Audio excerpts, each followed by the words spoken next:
We are descendants from Belgium, Holland, France, Germany, and many other European nations. His name is Alexander Ivanovich Gukov. He's another Russian. He was a Russian politician, a chairman of the Third Duma, a minister of war in the Russian provincial government, and he also became known for his brave acts, including volunteering for the Boer army in the Second Boer War. What a strange traditions So it people is have in different countries. True. They do indeed, because they connect the word with success. So if I were to say, let's say Anna or Yuri, or let's take President Vladimir Putin. Now you'll get someone who says he's a great president here in Africa, so we're going to call our son Putin.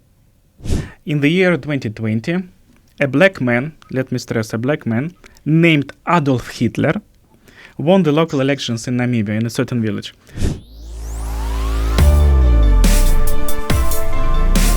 Zvezda Holding presents Dynamic Spectrum Talks. Now.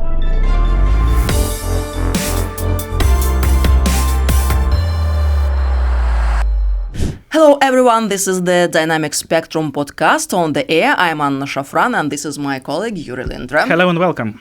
Our podcast is the territory of free speech, friendship and shared trust. Here we talk with people from all over the world about commonalities we all share, about common aspirations, common problems and of course, and most important, common solutions. Our aim is to remove the artificial dividing lines between peoples and nations. And today with us is not just a guest, but very important person. I would say very special person, the voice of the dynamic spectrum. I mean the introduction theme. Let's welcome our good friend JP Nel, a well-known media practitioner and radio presenter from faraway Southern Africa, currently based in Namibia, in the Windhoek, the capital of Republic of Namibia. Hallo JP, hoe gaat dit met jou vandaag? Goed is jij bij ons. Good morning, Anna. Good morning, Yuri. Thank you very much. I see you've been practicing your Afrikaans. It sounds good. It sounds good. We'll when I ever come to Moscow, I'll make sure I give you both a good course in Afrikaans.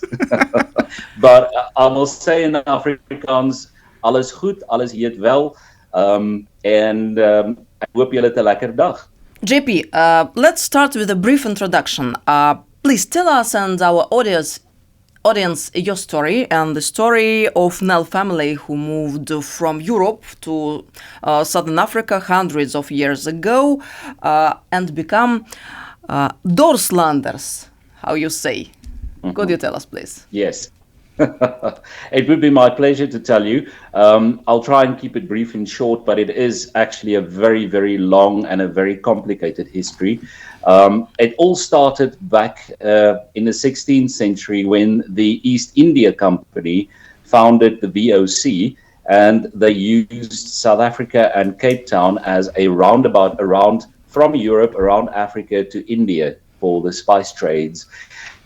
And at that time, Cape Town, in Afrikaans known as Kaapstad, used to be the port where everybody stopped for fresh water, fresh fruit, vegetables, because long sea journeys took months by ship, and they got scurvy. It's a disease you get because of a lack of vegetables, vitamin C, and fruits. And they had to create a trading post, the East India Company, for their trade between Europe and India. And during that same time, there was uprisings in Europe during the Anglo-Dutch War, and as well as the Napoleonic Wars. And the Napoleonic Wars ended, and the Anglo-Dutch War ended, and there was persecution from the Catholic Church in France against the Protestant Christians. And many of those Protestant Christians in France were then sort of asked to leave France after the Decree of Nantes in France, and many of those people were French Huguenots, and they were Protestants, and they all then moved to Holland, and then the Dutch East India Company asked those people to settle in Cape Town in South Africa to start a trading post.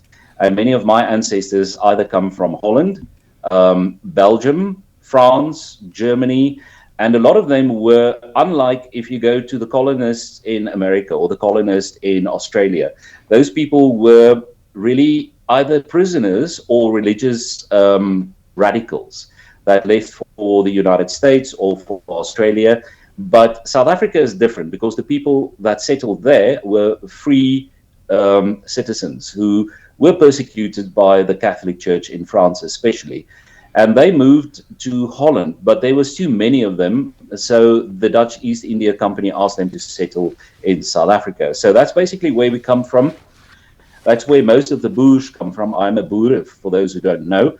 I'm 100% a Boer, meaning that we are descendants from Belgium, Holland, France, Germany, and many other European nations, but mostly Dutch and French. And those people then settled as farmers in South Africa, in Cape Town, and they came down with some of the boats to start small little farms and colonies growing vegetables, fruit, and so on. And many of the French Huguenots and the Dutch settlers, especially the French Huguenots, brought the art of winemaking to South Africa. So if you go to South Africa now, you go to the Cape region, many years ago, those people settled and they were wine masters. The French Huguenots were the French Huguenot wine masters from France, and some of the best wine in the world comes from South Africa because of those settlers who settled there. Now, my ancestry go back. I did a genetic test a couple of years ago to try and find more detail from where we come from, the Nel family, and it's actually we are descendant from Vikings. There's two stories to it.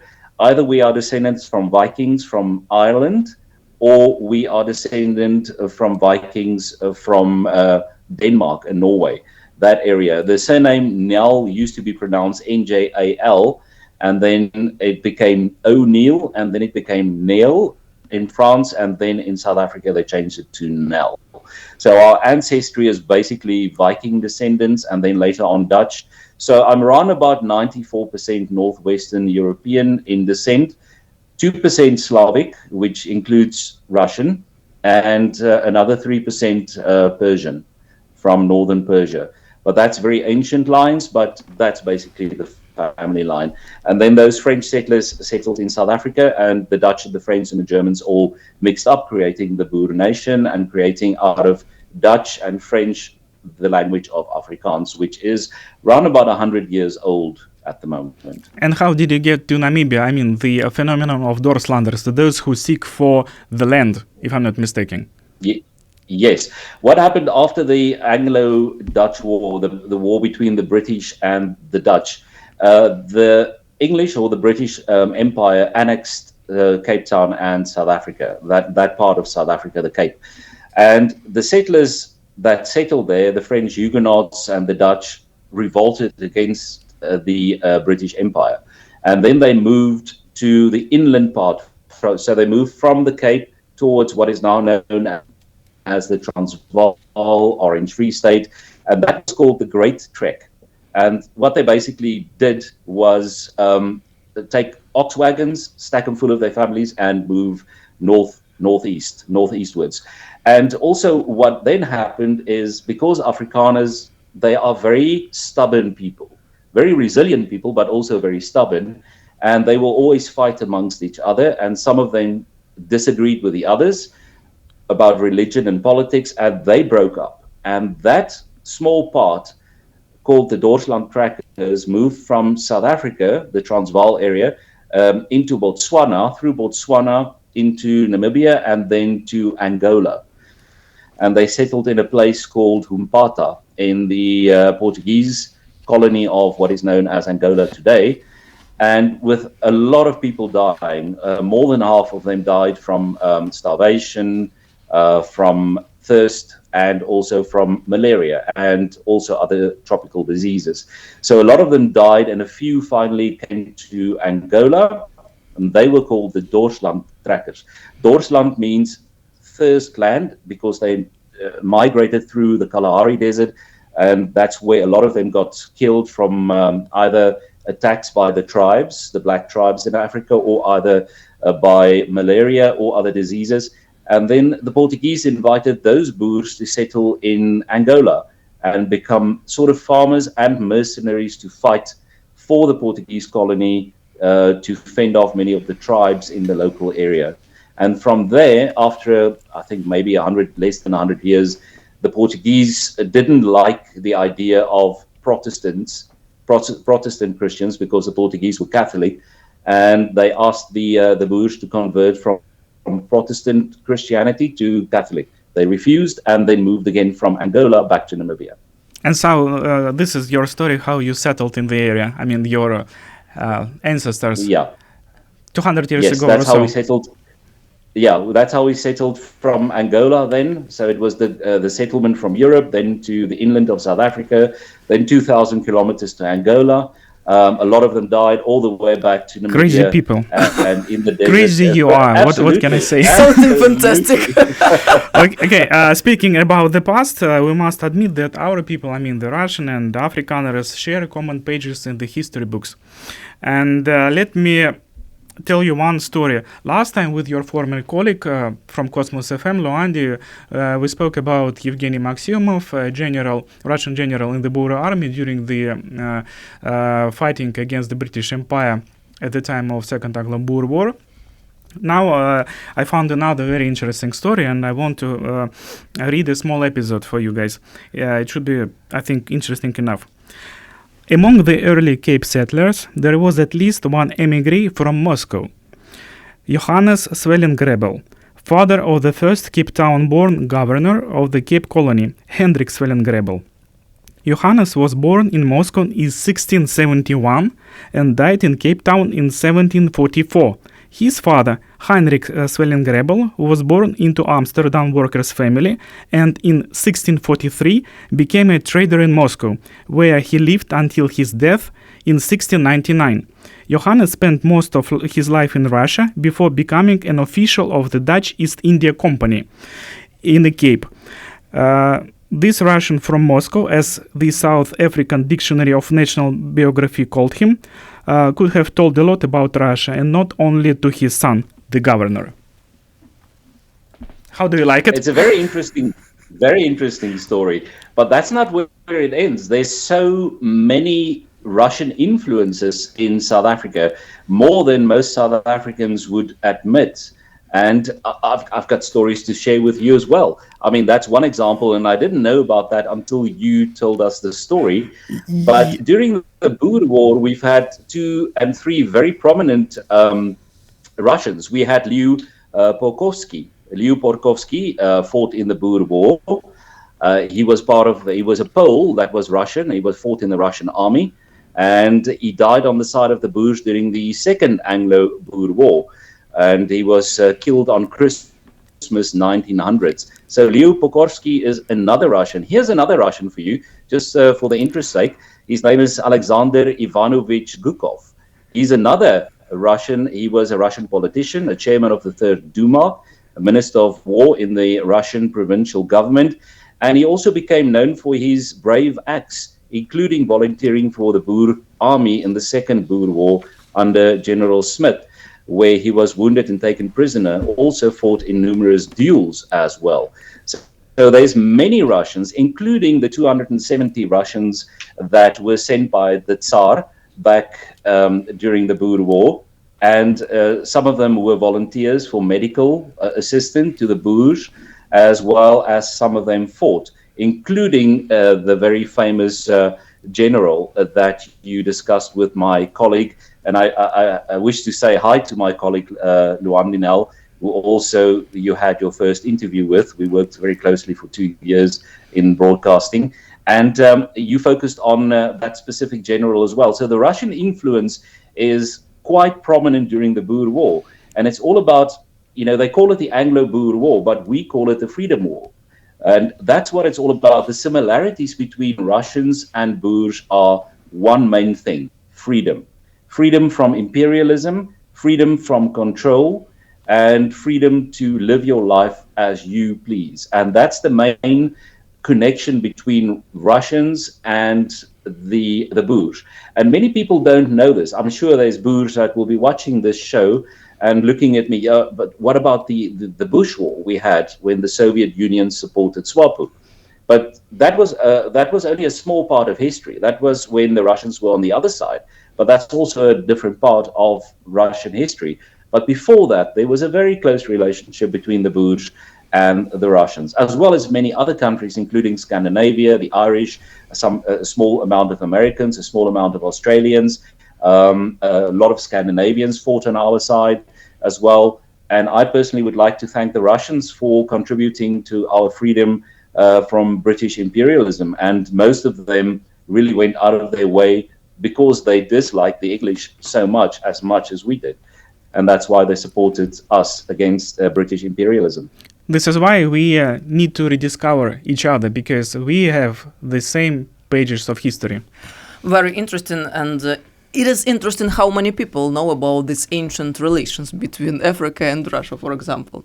So another interesting episode in history that doesn't relate to Afrikaner nation you present, but to white Africans in general. At the beginning of the 20th century, the German colonial administration and forces carried out a punitive expedition against the indigenous people of Namibia and Rarent Nama, which has recently been recognized by the German government as genocide. Living in Namibia, JP, what do you know and what do you think about all this?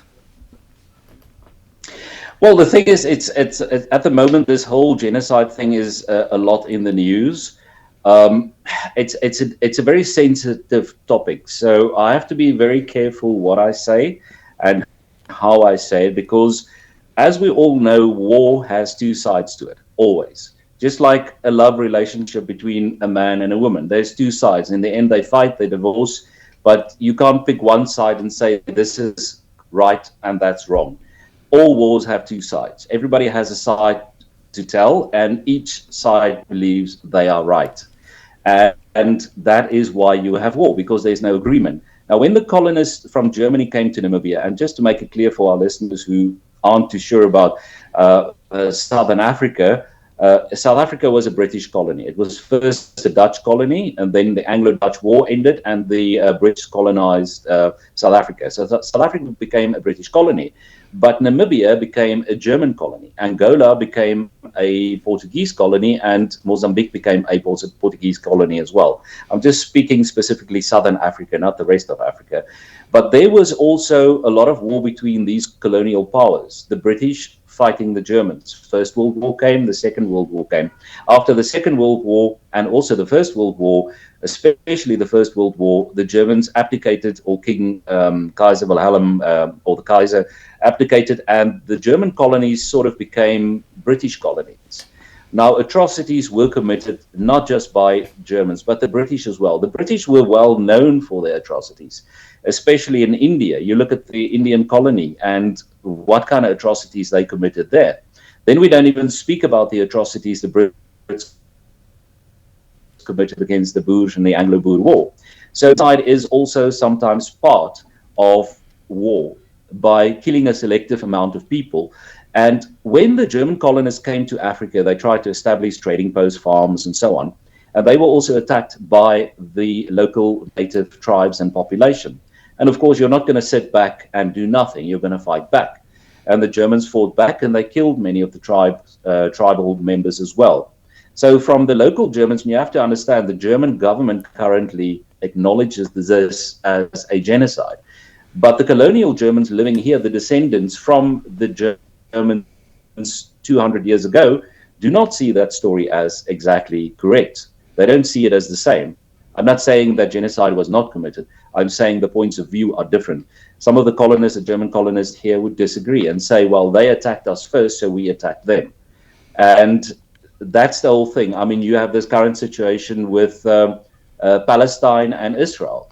The Palestinians will argue and say, you're committing genocide, whereas the Israelis will say, we are defending ourselves. So it's all a point of view. And it's a very sensitive topic. And in the end, I'd like to conclude by saying that the one who wins the war writes history. The one who wins the war writes the propaganda. So one has to be very careful what to believe, and especially with Western media and with local media. in your own specific country. Be careful what the agenda is and what they'd like to achieve with that as well. But war on both sides, people get killed. And whether it was a genocide or not, I can't say, I wasn't there, but there are two stories to this. Absolutely clear. All right, GP, let's move from the past to the present times. In the year 2020, a black man, let me stress, a black man, named Adolf Hitler, won the local elections in Namibia, in a certain village.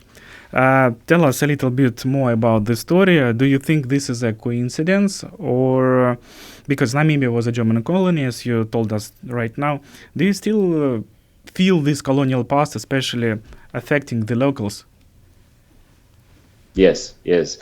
Indeed, it does. The politician you're specifically talking about, his name is Adolf Hitler Unona. He is a Namibian civil rights activist and a politician, and he's been a councillor, a member of the South African or Southwest Africa People's Organization known as SWAPO.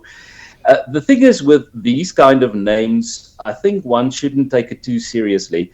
Because in Africa, because of the colonial past, a lot of African tribes have adopted certain aspects of the white colonialist culture, including names. So you go to Zimbabwe. Zimbabwe used to be a British colony, and you'll have someone that's called Happy Colgate. You know, that's really their name. Or they'll be called Toothpaste. Smiley or Precious or something like that. And the same with this man. His mother or father probably read the name Adolf Hitler, thought it was a great name. It's a famous person. And usually Africans will give a name like this because they see in a name power and they see in a name success. So they'll give a name like the word success. You get people with the name success as well in Africa that they adopted from the languages. So in the end, they'll see, okay, I read something about this man, Adolf Hitler. It looks interesting. I'll call my son that name. But they don't know the true history. They don't know where it comes from. They'll just use a famous person's name and give that name to someone and one of their children. What a strange traditions So it people is have in different countries. True. They do indeed, because they connect the word with success. So if I were to say, let's say Anna or Yuri, or let's take President Vladimir Putin. Now you'll get someone who says he's a great president here in Africa, so we're going to call our son Putin. Yes, like Vladimir Ilyich Lenin in Latin America, for example. Yeah. We know such examples. Exactly. So I don't think there's any connection between the real Adolf Hitler and this African politician. I think it's just coincidence. JP, how would you describe the current multinational, multi-ethnic and undoubtedly diverse population of Southern Africa, taking into account the colonial and apartheid past? Is coexistence possible? What do you think? Yes. Indeed, it is possible. I think my colleague Luande also discussed this in her first episode with you. She said that sport in general, especially rugby, unites Southern Africa a lot. Because a lot of Namibians support when, let's say, for example, South Africa plays rugby against New Zealand or Australia or any other country.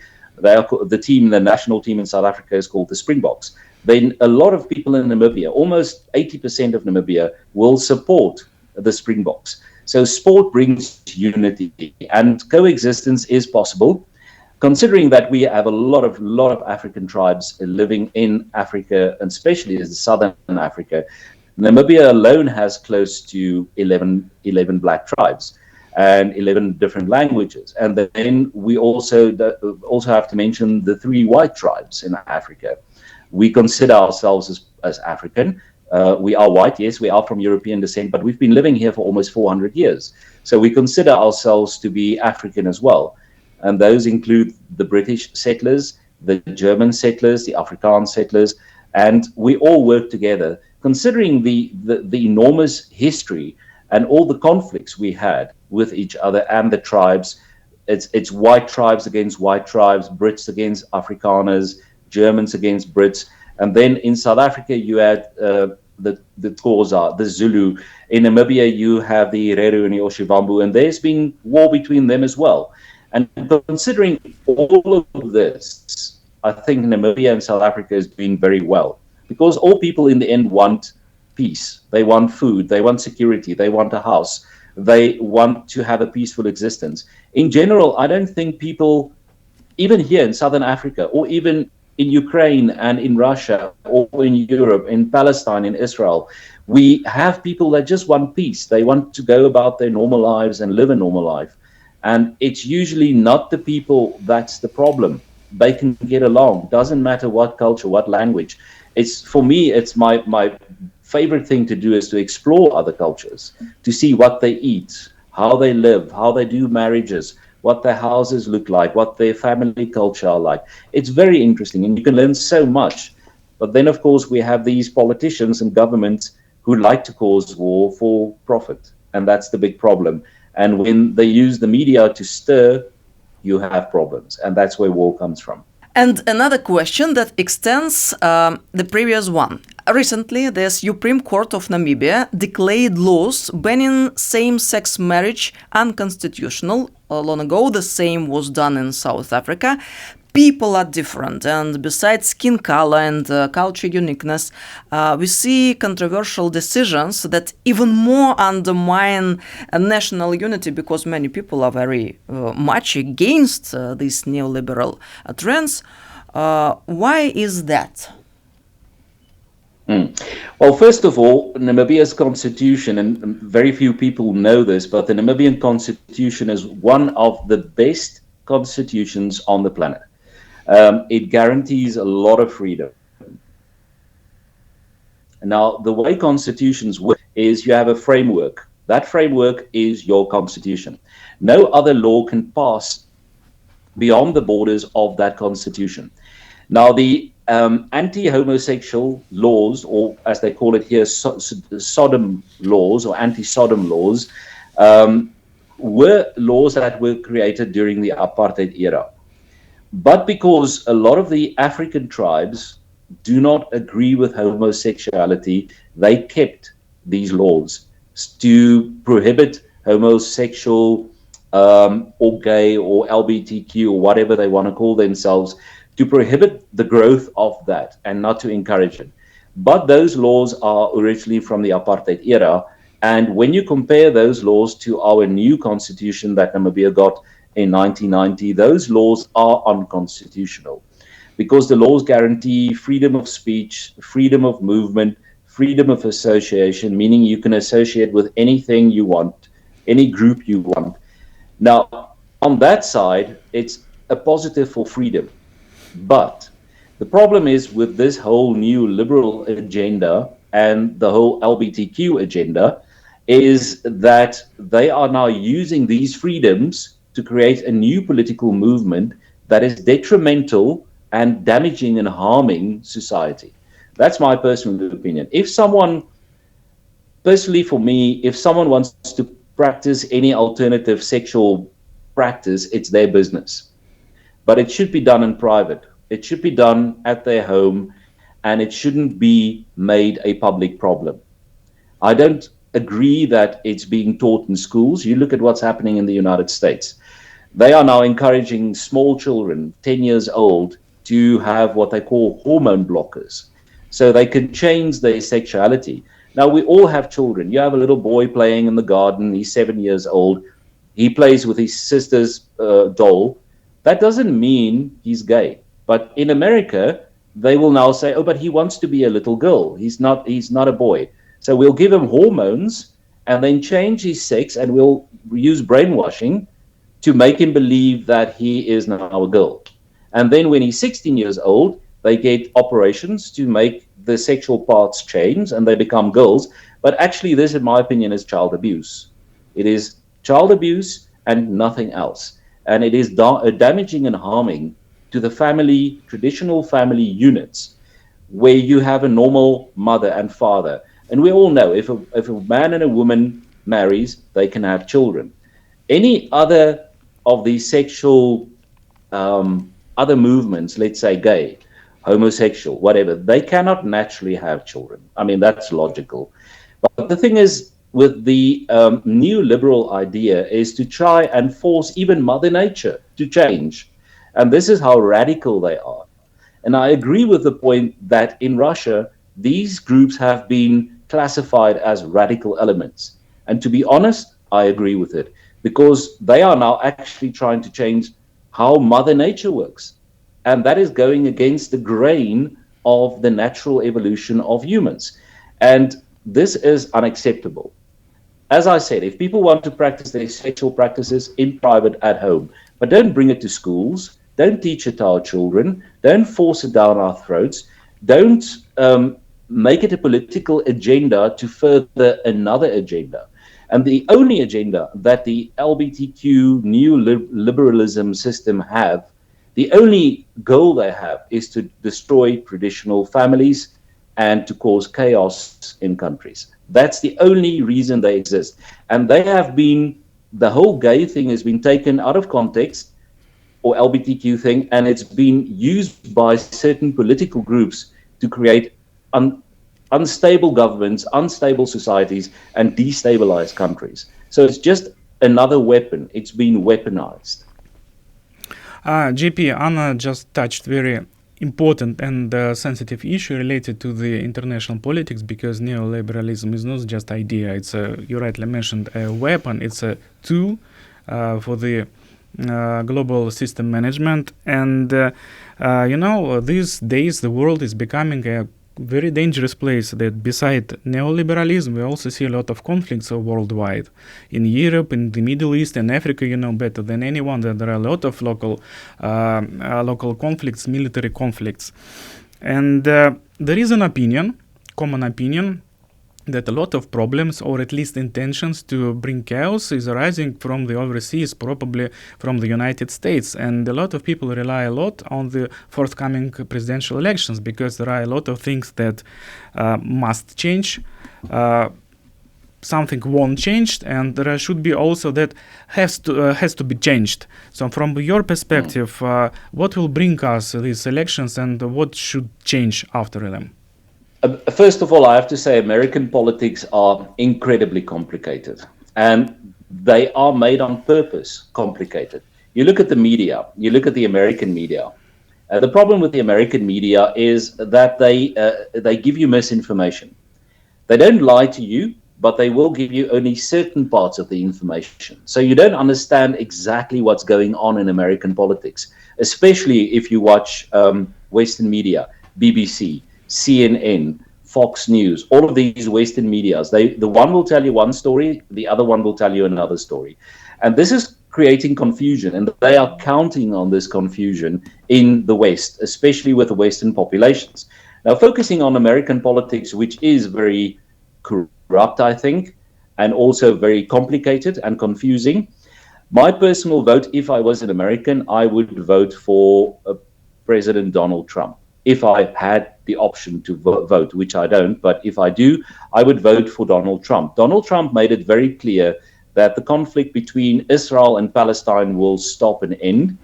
We know that he's proved himself. He's one of the few presidents in the past 50 years who did not have a war during his first term as president. Now, I think in his second term, he's very much against the war because it's killing people unnecessarily. It is creating chaos. It's not creating stability, but it's creating profits for the very few elite oligarchs in the West. And there's a lot of these oligarchs, and they are a selected few. I would refrain from giving any names, but I'll mention a couple: the Rothschilds, the Soroses, Rockefeller, and those are only to name but a few. Those people make money out of the chaos. But someone like Donald Trump will bring order. And that's why they tried to assassinate him twice in less than 2 months. So I think he's a direct threat to the international elite order that's currently governing us. So I think if Donald Trump wins, there will be peace in the Middle East. And I think there will also be peace between Russia and the Ukraine. Because the current elites are feeding weapons into the Ukraine. And those weapons are causing this war. Most Ukrainians have left Ukraine. There's very few left on the Eastern Front fighting. Those soldiers fighting on the Ukrainian side are mostly mercenaries or even troops from NATO disguised as Ukrainian soldiers. And they keep on feeding more weapons from the West to try and agitate Russia. And I don't know what they want to achieve, but I know that one thing, they are after the Russian resources, and they are mainly after the Ukrainian resources. That's why these wars are being affected. That's why these wars are being caused. It's all about resources. I go back to the Boer War just as an example. People would ask, why did the first Boer War happen? Why did the second Boer War happen? Specifically because of the resources. Right after the second Boer War happened or started, diamonds were discovered in South Africa. And also, for those who don't know, 50% of this whole planet's gold comes from one place, the Witwatersrand in South Africa. 50% of the gold on planet Earth comes from South Africa. And the British wanted those resources. Hence, the war, the Anglo-Boer War, the first one and the second one. From their side, it was all about the resources. From the Boer side, it was all about freedom and keeping the land so we can farm. But the British have this way, the British Empire has this way of employing agents to agitate. Winston Churchill was one of these agitators. Some of the lords in the British Empire were some of these agitators, and Lord Kitchener, for example.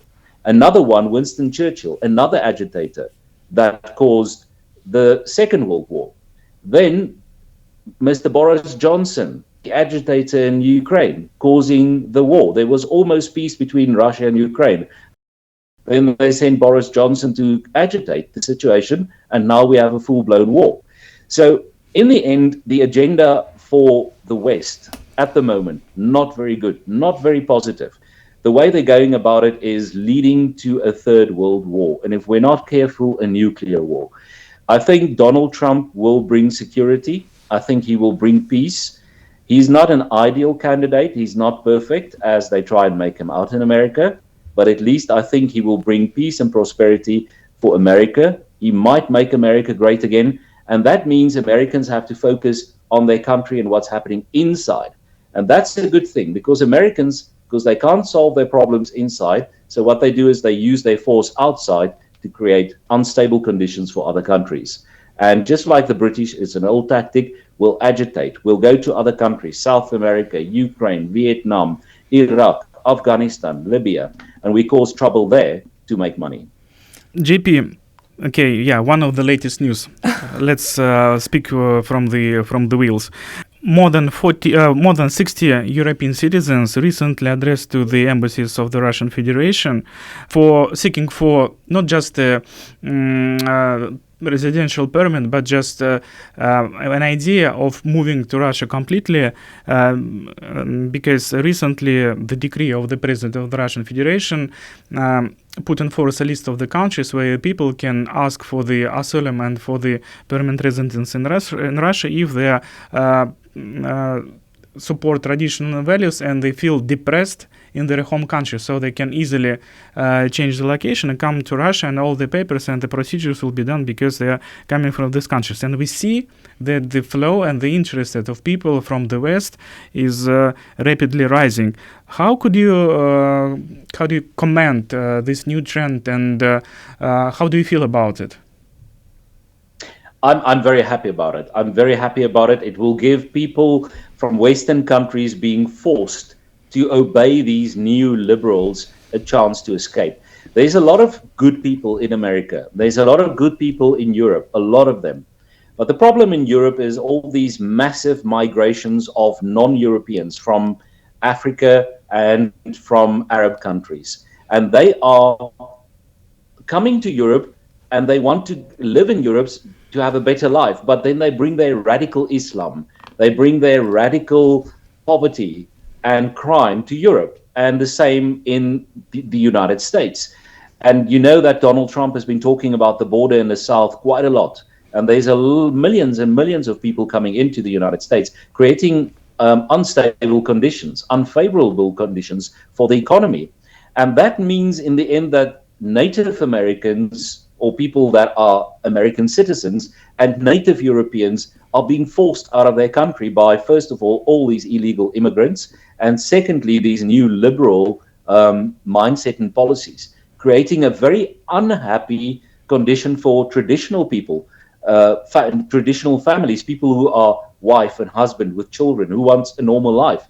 You can't have a normal life in those countries anymore because all these radical Islam or radical LGBTQ policies are being forced onto people. So I think President Putin made a very important strategic move. It's almost like playing chess, because if you get these first world country citizens, like from the United States, Australia, New Zealand, Europe, to come to Russia, you will gain those skills. And those people will bring their assets and their money and their skills and their brain power to Russia as well. And that will strengthen Russia on the one side, and it will give these people in Europe, the United States, and the West that feel out of place with these new liberal laws and new liberal political movements, they can break away from it. And I know a lot of people in Australia, New Zealand, and Canada, and Europe and America that's very unhappy about this, because in the end, democracy means you have a majority that governs the minority. But now with these LGBTQ new liberal laws and new liberal movements, you have a minority trying to govern a majority, and it's being forced on everybody. And these Western countries are slowly but surely becoming police states. Look at Britain. They had these violent right-wing protests in Britain. And anybody that posts anything on social media, any meme, any joke that incites anything, so you have no freedom of speech, you will be arrested for just speaking your mind or posting a funny joke about it on social media. And I'm sorry, but the Western countries are now becoming dictatorships, slowly but surely. It's a minority ruling the majority, and if it doesn't change soon, the West is going to collapse completely, and they will degrade into civil war in Europe, especially with the immigrants coming in, and in the United States as well. So I think it's a good thing that Russia is opening its borders for Western people feeling oppressed. This is the first time in history that first world country citizens are given the opportunity to seek asylum in another country. This is a very rare thing. And I think President Vladimir Putin is doing the right thing. It's a double-edged sword. You're gaining the skills of these Western people wanting to move to Russia, and you're also giving hope to people for living a traditional, healthy family life, which is under great threat in the Western countries. JP, and the last question for today, which has become a tradition in our podcast. What can we do on a people-to-people level to restore and maintain at least normal and constructive relations while governments prefer to remain hostile? The first thing to do is, I would say, is to expose your government. We have the technology today with social media platforms to give our opinion. Most Western countries have freedom of speech according to their constitutions. First of all, use this. Understand your world around you. Understand the politics of your country locally, and understand international politics. It's difficult to understand because you have to go and research a lot.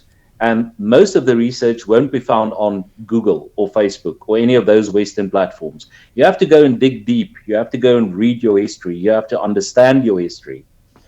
And use that knowledge then to understand how the politics work. Then start exposing your governments, not your government, but any country that you're living in, that government. If you feel they're not doing things right, expose them for what they are. On the West, a good example. And citizens in those countries are not at all happy what's happening in their country, and they're using media platforms, social media platforms, to expose their governments and the tyranny that's slowly happening in those countries. First of all, most governments can't be trusted, even if you elect them into power. People have to think outside the box. They have to start thinking smart. And the only way to do that is to study. Understand your politics, your culture. Try and understand other people's politics and other people's culture, and understand that we all want the same thing. We all need to eat, we all need to sleep, we all need to live in peace. and we all need our basic freedoms. And that includes freedom of speech, freedom of association, freedom of movement, but we must never use those freedoms and force it onto other people, taking away their freedoms. And it's all about talking. There's an old saying that I may disagree with you, but I will fight for your right to disagree. And that is very important. So you have the freedom to say, I don't agree with you, and I will fight for your right to have the opinion not to agree with me. And that is real democracy. But once you force other people not to, that doesn't agree with you, and you force them to agree with you, that is no longer freedom, that is no longer democracy. And the only way to get past through that is to fight on different levels. You have to understand the politics, you have to talk to other people, make contacts around the world, make friends on social media with Americans, Canadians, Europeans, people from New Zealand, people from Southern Africa. Ask us questions. Let's talk. Let's get together. Let's discuss things like we are doing now. And Zvezda is a very good example of this. How can we create bilateral relations on a peaceful basis so we can understand each other? And then it leads to another question. Do we really need governments in this modern day and age? Aren't we all wise enough to govern ourselves? Do we really need governments telling us what to do? Very profound realization, GP. I would like to disagree with you, but I cannot because I fully agree with you, my friend. But I will fight for your right to disagree. JP, thank you very, very much for this very interesting conversation. Yeah, bye, Danke, and see you next time. Yuri, Anna, thank you very much. It was a pleasure talking to you all the way from Windhoek to Moscow. Keep up the good work. I think your channel is making waves, and it's going to be a great program. Continue doing what you do, and I'm looking forward to one day visiting Moscow when the chance arrives to say personally hello, and I hope you have a fantastic day. Thank you. Thank you very, very much.